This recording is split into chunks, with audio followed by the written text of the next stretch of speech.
Thank you for everything until now. I said those words to my husband, handed him the divorce papers, and left the house. My husband is a workaholic who can't do a single thing around the house. Without me, he must be in trouble. You should realize how helpless you are. My name is Layla. I quit my job right after I got married and became a housewife. My husband Nicholas was my former boss, who had a reputation for being quite good at his job. Ever since I started working for Nicholas, he'd been helping me a lot. He was always there for me when I needed support. Eventually, we started going out for drinks. After that, we started dating without telling the company. We told the company when we decided to get married. When I opened up about my marriage with Nicholas, the female co-workers around me were quite envious. Nicholas wanted me to quit the job and become a housewife, so that's what I did. However, once we started married life, Nicholas gradually began to look down on me. You're so lucky to be able to eat with just lounging around at home, aren't you? Who do you think you owe that kind of life to? You should be thankful to me. If I went out on a weekday, he'd always look unpleased. Going out for lunch while I'm at work? Who the hell pays for the lunch? Think about it. I couldn't be bothered to go out with Nicholas in mind, so I gradually grew to stay home more often. Would I spend the rest of my life just sitting at home waiting for Nicholas to come home? No way. I was beginning to think that I couldn't go on like this. With a sense of crisis, I decided to work. But Nicholas wouldn't allow me to work part-time.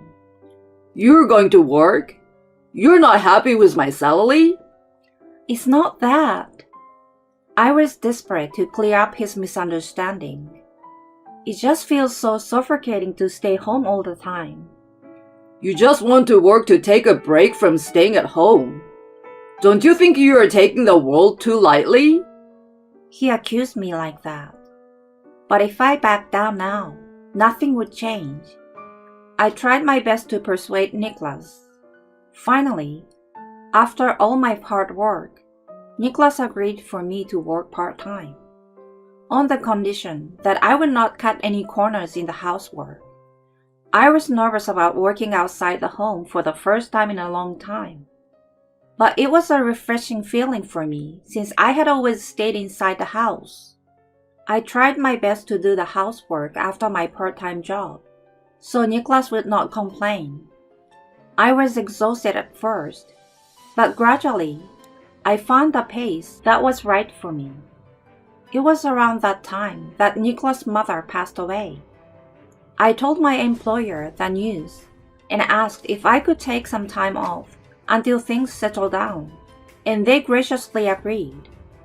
I traveled back and forth between his parents' house and my own to take care of my father-in-law's personal needs and to prepare for the funeral. After the funeral, Nicholas said, From now on, you only need to go to my parents' house every other day. You don't have to do the cleaning and laundry every day, right? You can make extra food for my dad, so that he would just have to heat it up before he eats. He seems to be worried that I would neglect taking care of our house by going to his parents' house every day. If I have to take care of my father-in-law every other day for the rest of my life, I wouldn't be able to work part-time anymore. When I complained to Nicholas about this, he responded with a tedious look on his face. It's the same with or without one or two part-timers, right? Why don't you ask them to reduce the number of days you have to go? And if they say that it's not possible, why don't you just quit? It doesn't make much money anyway. It's just a way for you to relax. I had no choice but to reduce the number of days and continue working part-time. I felt bad to have to ask them to adjust so many times. I wish my father-in-law could at least take care of himself. But my father-in-law is stubborn and says that it's a woman's job to take care of the house. He refuses to do any of the cleaning or laundry. And he is very picky about the taste of his food. Even if I cook something for him, he says it tastes too strong or he wants something else. Thanks to this, on the days I went to my father-in-law's house, I often came home late. One day, my father-in-law said that he didn't want to eat stew 2 days in a row, so I made him another meal and thus, I came home very late.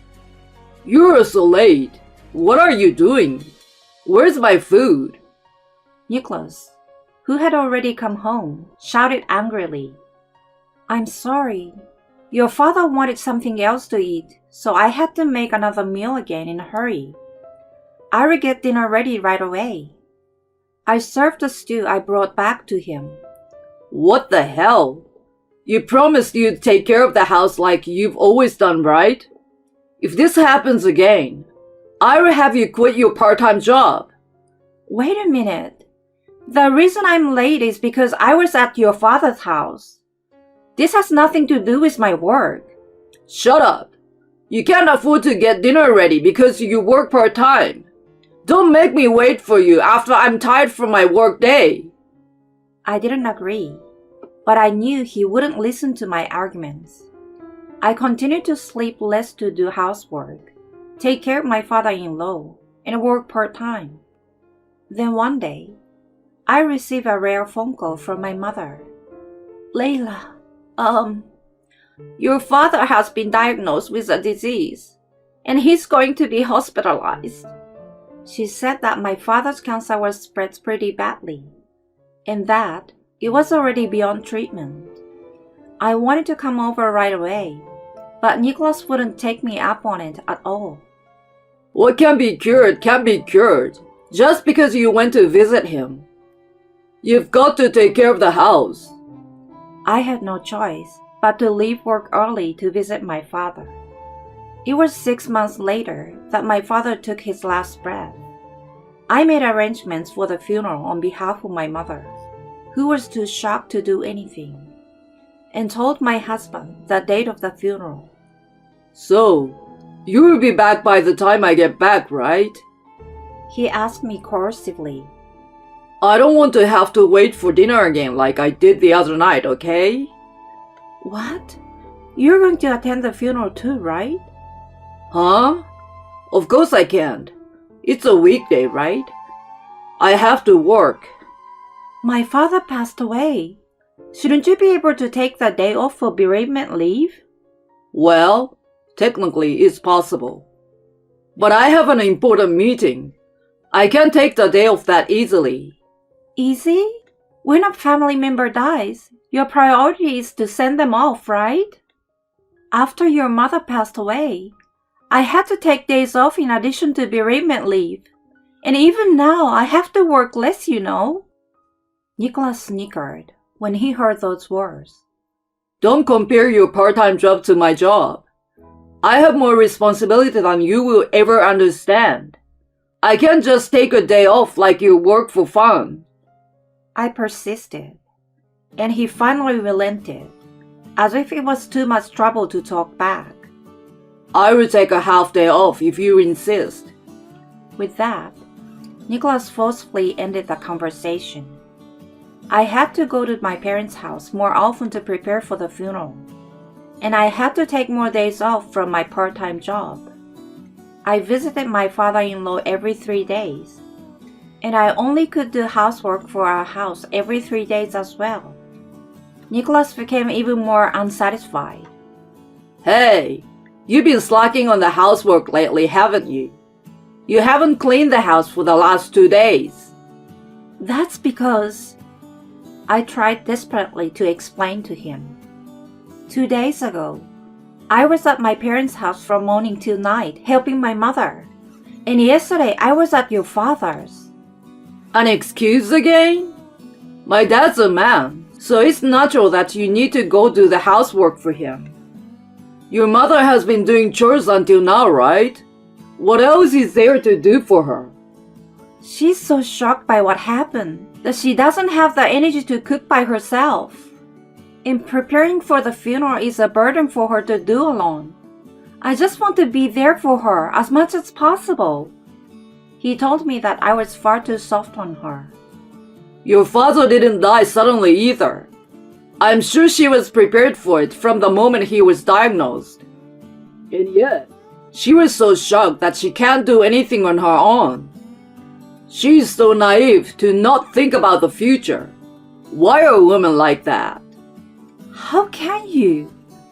Even if she knew his future was short because of his illness. Her husband of many years passed away, you know. You at least understand how my mother feels, don't you? I'm telling you to accept the reality. He should have better prepared for his passing. It's irresponsible of him to go off on his own without training his wife. That's no way to talk about them. Don't you have any respect for my family? Nicholas looked at me, quietly angry inside, and said in a mocking tone, What part of your family do I have to respect? If I have to respect them just because they are older, isn't the thought of that naive? I can't believe he would even say something like that, not only about my mother, but also about my father who died after a battle with illness. It was at this point that I completely gave up on Nicholas. Enough. I don't want to talk to this man anymore. Just being in the same space bugs me. I started preparing to leave the house quietly, disguising it between helping for the funeral preparation. I moved my belongings into my parents' house little by little so that he wouldn't notice. It was painful to tell my mother about my current situation, since she had just lost her husband. But I couldn't take it anymore. I told my mother that I'm having difficulty getting along with Nicholas, and that I want to leave house to return to my parents' house. My mother consoled me by saying, You've worked very hard, Layla. If you want to come home, you're more than welcome. I won't be so lonely with you here. Thank you, Mom. I think it's better for you to be free of Nicholas than pushing yourself to live together. I'm sure you will find happiness in your new life without Nicholas. With these words from my mother, I was ready to leave the house. After that, I was mindless at home and perfectly took care of my father-in-law. I am only a few days away from being free from my husband. As long as I did the housework properly, Nicholas never complained, and we didn't need to have unnecessary conversations.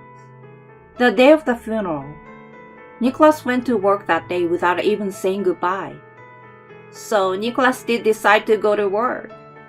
My mother was disappointed. Even though she's heard about it from me, she thought he would take a day off from work at least for a time like this. That's what she was hoping for. Do you understand now? He's like that. In response to my cold remarks, my mother responded with, If that's the case, I guess it can be helped. We were once again convinced that I had made the right decision in divorcing Nicholas. After the funeral, Nicholas returned from work as usual. I'm home. Oh, you're back. Nicholas yelled at me as I answered him curtly. You're back? Is that all? Whose fault is it that I had to take half of the day off today? You should thank me first. Thank you? Yeah, that's right. Your family interfered with my work. Now say it. Nicholas was sprawled out on the couch, waiting for me to say something. I'll bow to him. Thank you for everything until now. Yes. You should have been humble like that from the beginning. Then I wouldn't have said anything either. Huh? What did you just say? Until now? What do you mean? I immediately passed him the divorce papers as he looked puzzled. What? Divorce papers? What does this mean? It means exactly what it says. Divorce. Then Nicholas suddenly burst into laughter. Ha ha ha! You can't live without my money. What are you talking about? If you've got time to joke around like this, get on with making my meal. I'm serious. I'm living here and going to live at home with my mother. My mother has agreed as well. I have some money saved up from my part-time job. They're even considering making me a full-time employee if I agree. What? A full-time job? An idiot like you? Well then, I handed the divorce papers to Nicholas and left home with one briefcase in my hand. When I arrived at my parents' house, I fell asleep while talking with my mother about the hardships I had gone through and the memories with my father. After that, Nicholas tried to contact me several times, but I ignored all of them. The messages were still supercilious. You're an unfit wife to leave your husband like that. If you apologize and come back, I will forgive you this time. It's no wonder I had no interest in replying to his messages. Even if I ignored the messages, Nicholas never came to my parents' house. He would have been too proud to pick up his wife himself. Thanks to him, my mother and I were able to lead a peaceful life. A few days later, I realized I had forgotten something and sneaked back home while Nicholas was at home. Looking at the house after a few days, the house was in a terrible state. The house was covered in trash and discs, and there was no place to walk. The kitchen was littered with delivery food trash, and wrinkled clothes were all over the floor. I had expected this, but it seems that he does not do any housework at all. Come to think of it, I wondered how his father was doing. I became curious and wandered around Nicholas' parents' house. There, I came across my father-in-law and the owner of the house talking at the entrance.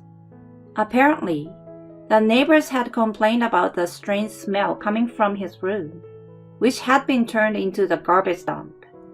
If the situation doesn't improve, you're going to have to leave. All right, I will go to my son's place then. That's what my father-in-law told the owner of the house. His son's place?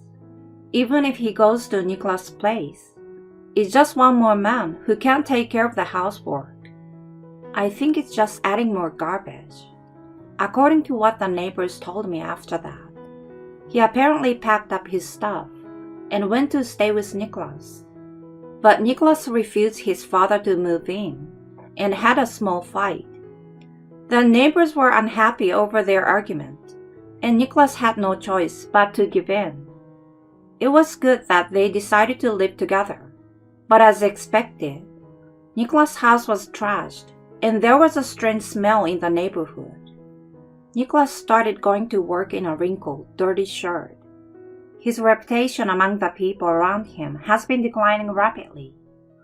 Finally, there was even talk of a demotion, and Nicholas came to me to apologize. Layla, I'm sorry. Nicholas, he finally understood. That's what I thought. Are you done now? He said it like he was belittling me. I apologize for once. Just get yourself in a better mood and come back. Nothing had changed. What the hell are you apologizing for? Huh? What are you talking about? It wasn't a performance with no feeling, was it? Nicholas fell silent at my calm tone. Please go home alone. I have no intention of returning to that house. But the house is a mess without you. I even have to take care of my dad. I knew you would say something like that. The only reason you want to take me back is so I can take care of you and your dad. Isn't that right? No, well... I know you think you're a good worker. But no matter how good you are at your job, if you can't take care of yourself, you're no better than an elementary student. What? What? How dare you talk to your husband like that? You're not my husband. Ex-husband, because I'm divorcing you. So we are strangers now. Wait a minute. I'm not divorcing you. I'm not your slave, so shut up. You always look down on all housewives. An old-fashioned man like you should be buried in a stinking garbage dump with your father. Don't ever come near me again. You're just a lousy man who has nothing better to do than to be bossy. I drove Nicholas away angrily and immediately locked the house. I turned around and my mother applauded. Well said. I then moved on to divorce settlement. Fortunately, the negotiation for the full-time position went smoothly. I will be able to earn enough money to live with my mother. My mother, who had been depressed after the loss of my father, is gradually regaining her energy now that I have come back. She and I are enjoying our life together now. According to the lawyer, Nicholas and my former father-in-law are still living in that dump. They are looked down upon by the neighbors as a father and son who can't even take care of themselves. Because of the garbage, Nicholas can't sleep well and is always short of sleep.